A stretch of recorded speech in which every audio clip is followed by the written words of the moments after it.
El ahogado más hermoso del mundo. Gabriel García Márquez.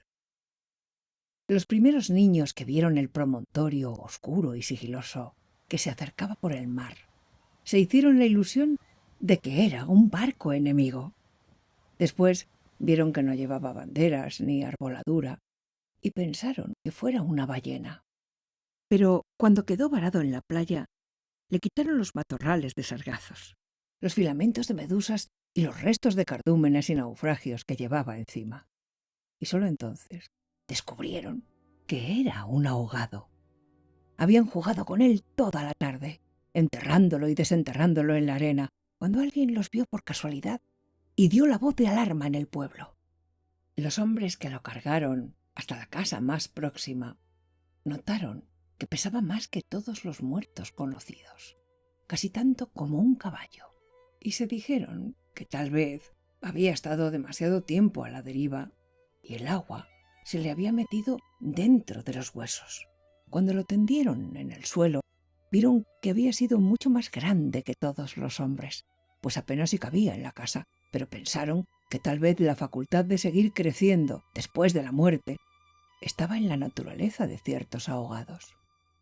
Tenía el olor del mar, y solo la forma permitía suponer que era el cadáver de un ser humano porque su piel estaba revestida de una coraza de rémora y de lodo. No tuvieron que limpiarle la cara para saber que era un muerto ajeno. El pueblo tenía apenas unas 20 casas de tablas, con patios de piedras, sin flores, desperdigados en el extremo de un cabo desértico. La tierra era tan escasa que las madres andaban siempre con el temor de que el viento se llevara a los niños. Y a los pocos muertos que les iban causando los años, tenían que arrojarlos en los acantilados. Pero el mar era manso y pródigo, y todos los hombres cabían en 7 botes. Así que cuando encontraron el ahogado, les bastó con mirarse los unos a los otros para darse cuenta de que estaban completos. Aquella noche no salieron a trabajar en el mar. Mientras los hombres averiguaban si no faltaba alguien en los pueblos vecinos, las mujeres se quedaron cuidando al ahogado. Le quitaron el lodo con tapones de esparto, le desenredaron del cabello los abrojos submarinos y le rasparon la rémora con hierros de desescamar pescados. A medida que lo hacían, notaron que su vegetación era de océanos remotos y de aguas profundas, y que sus ropas estaban en piltrafas, como si hubieran navegado por entre laberintos de corales. Notaron también que sobrellevaba la muerte con altivez, pues no tenía el semblante solitario de los otros ahogados del mar, ni tampoco la catadura sórdida y menesterosa de los ahogados fluviales. Pero solamente cuando acabaron de limpiarlo, tuvieron conciencia de la clase de hombre que era. Y entonces se quedaron sin aliento. No solo era el más alto, el más fuerte, el más viril y el mejor armado que habían visto jamás, sino que todavía, cuando lo estaban viendo, no les cabía en la imaginación. No encontraron en el pueblo una cama bastante grande para tenderlo, ni una mesa bastante sólida para velarlo. No le vinieron los pantalones de fiesta de los hombres más altos, ni las camisas dominicales de los más corpulentos, ni los zapatos del mejor plantado. Fascinadas por su desproporción y su hermosura, las mujeres decidieron entonces hacerle unos pantalones con un buen pedazo de vela cangreja y una camisa de bramante de novia, para que pudiera continuar su muerte con dignidad. Mientras cosían sentadas en círculo, contemplando el cadáver entre puntada y puntada, les parecía que el viento no había sido nunca tan tenaz, ni el Caribe había estado nunca tan ansioso como aquella noche, y suponían que esos cambios tenían algo que ver con el muerto. Pensaban que si aquel hombre magnífico hubiera vivido en el pueblo, su casa habría tenido las puertas más anchas, el techo más alto y el piso más firme, y el bastidor de su cama habría sido de cuadernas maestras con pernos de hierro, y su mujer habría sido la más feliz. Pensaban que habría tenido tanta autoridad, que hubiera sacado los peces del mar con solo llamarlos por sus nombres, y habría puesto tanto empeño en el trabajo que hubiera hecho brotar manantiales de entre las piedras más áridas y hubiera podido sembrar flores en los acantilados. Lo compararon en secreto con sus propios hombres, pensando que no serían capaces de hacer en toda una vida lo que aquel era capaz de hacer en una noche, y terminaron por repudiarlos en el fondo de sus corazones como los seres más escuálidos y mezquinos de la tierra. Andaban extraviadas por esos dédalos de fantasía, cuando la más vieja de las mujeres, que por ser la más vieja había contemplado al ahogado con menos pasión que compasión, suspiró. «Ay, tiene cara de llamarse Esteban». Era verdad. A la mayoría le bastó con mirarlo otra vez para comprender que no podía tener otro nombre. Las más porfiadas, que eran las más jóvenes, se mantuvieron con la ilusión de que al ponerle la ropa, tendido entre flores y con unos zapatos de charol, pudiera llamarse Lautaro. Pero fue una ilusión vana. El lienzo resultó escaso, los pantalones mal cortados y peor cosidos le quedaron estrechos, y las fuerzas ocultas de su corazón hacían saltar los botones de la camisa. Después de la medianoche se adelgazaron los silbidos del viento y el mar cayó en el sopor del miércoles. El silencio acabó con las últimas dudas. Era Esteban. Las mujeres que lo habían vestido, las que lo habían peinado, las que le habían cortado las uñas y raspado la barba, no pudieron reprimir un estremecimiento de compasión cuando tuvieron que resignarse a dejarlo tirado por los suelos. Fue entonces cuando comprendieron cuánto debió haber sido de infeliz con aquel cuerpo descomunal, si hasta después de muerto le estorbaba. Lo vieron condenado en vida a pasar de medio lado por las puertas, a descalabrarse con los travesaños, a permanecer de pie en las visitas sin saber qué hacer con sus tiernas y rosadas manos de buey de mar, mientras la dueña de la casa buscaba la silla más resistente y le suplicaba muerta de miedo: «Siéntese aquí, Esteban, hágame el favor». Y él, recostado contra las paredes, sonriendo: «No se preocupe, señora, así estoy bien», con los talones en carne viva y las espaldas escaldadas de tanto repetir lo mismo en todas las visitas. «No se preocupe, señora, así estoy bien», solo para no pasar por la vergüenza de desbaratar la silla, y acaso sin haber sabido nunca que quienes le decían: «No te vayas, Esteban, espérate siquiera hasta que hierva el café», eran los mismos que después susurraban: «Ya se fue el bobo grande, qué bueno, ya se fue el tonto hermoso». Esto pensaban las mujeres frente al cadáver, un poco antes del amanecer. Más tarde, cuando le taparon la cara con un pañuelo para que no le molestara la luz, lo vieron tan muerto para siempre, tan indefenso, tan parecido a sus hombres, que se les abrieron las primeras grietas de lágrimas en el corazón. Fue una de las más jóvenes la que empezó a sollozar.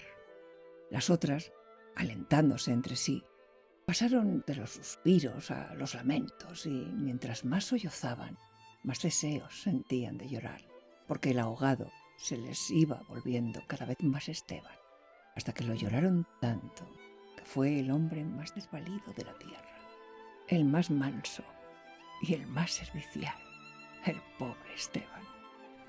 Así que cuando los hombres volvieron con la noticia de que el ahogado no era tampoco de los pueblos vecinos, ellas sintieron un vacío de júbilo entre las lágrimas. «Bendito sea Dios», suspiraron, «es nuestro».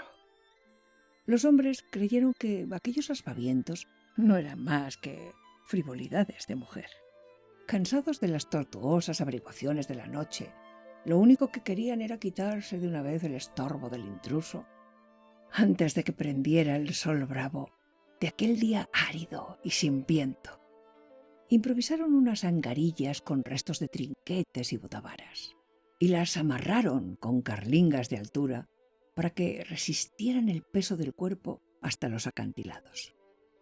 Quisieron encadenarle a los tobillos un ancla de buque mercante, para que fondeara sin tropiezos en los mares más profundos, donde los peces son ciegos y los buzos se mueren de nostalgia, de manera que las malas corrientes no fueran a devolverlo a la orilla, como había sucedido con otros cuerpos. Pero mientras más se apresuraban, más cosas se les ocurrían a las mujeres para perder el tiempo.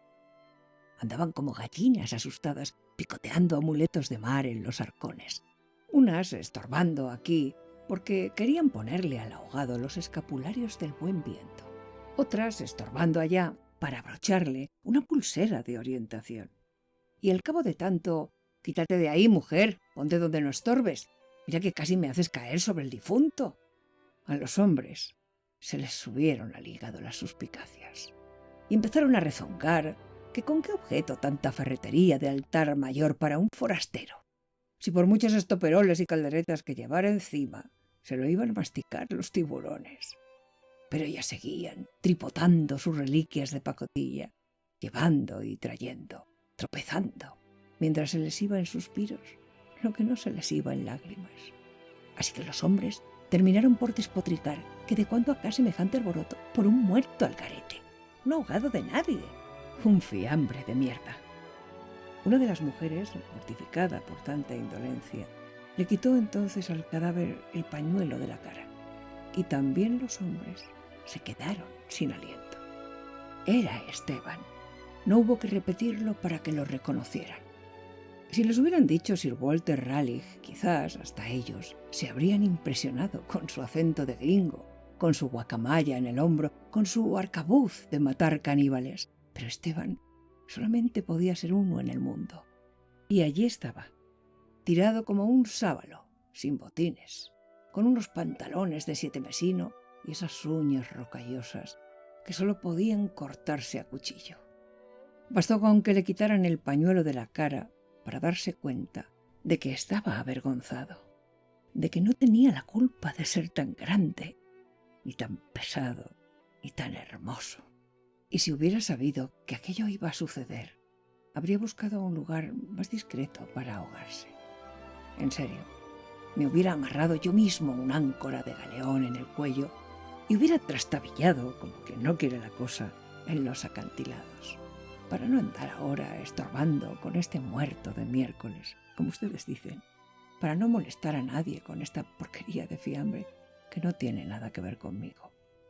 Había tanta verdad en su modo de estar que hasta los hombres más suspicaces, los que sentían amargas las minuciosas noches del mar, temiendo que sus mujeres se cansaran de soñar con ellos para soñar con los ahogados, hasta esos y otros más duros se estremecieron en los tuétanos con la sinceridad de Esteban. Fue así como le hicieron los funerales más espléndidos que podían concebirse para un ahogado expósito. Algunas mujeres que habían ido a buscar flores en los pueblos vecinos regresaron con otras que no creían lo que les contaban, y éstas se fueron por más flores cuando vieron al muerto. Y llevaron más y más, hasta que hubo tantas flores y tanta gente que apenas sí se podía caminar. A última hora les dolió devolverlo huérfano a las aguas, y le eligieron un padre y una madre entre los mejores, y otros se le hicieron hermanos, tíos y primos, así que a través de él todos los habitantes del pueblo terminaron por ser parientes entre sí. Algunos marineros que oyeron el llanto a la distancia perdieron la certeza del rumbo, y se supo de uno que se hizo amarrar al palo mayor recordando antiguas fábulas de sirenas. Mientras se disputaban el privilegio de llevarlo en hombros por la pendiente escarpada de los acantilados, hombres y mujeres tuvieron conciencia por primera vez de la desolación de sus calles, la aridez de sus patios, la estrechez de sus sueños, frente al esplendor y la hermosura de su ahogado. Lo soltaron sin ancla para que volviera si quería y cuando lo quisiera, y todos retuvieron el aliento durante la fracción de siglos que demoró la caída del cuerpo hasta el abismo. No tuvieron necesidad de mirarse los unos a los otros, para darse cuenta de que ya no estaban completos, ni volverían a estarlo jamás.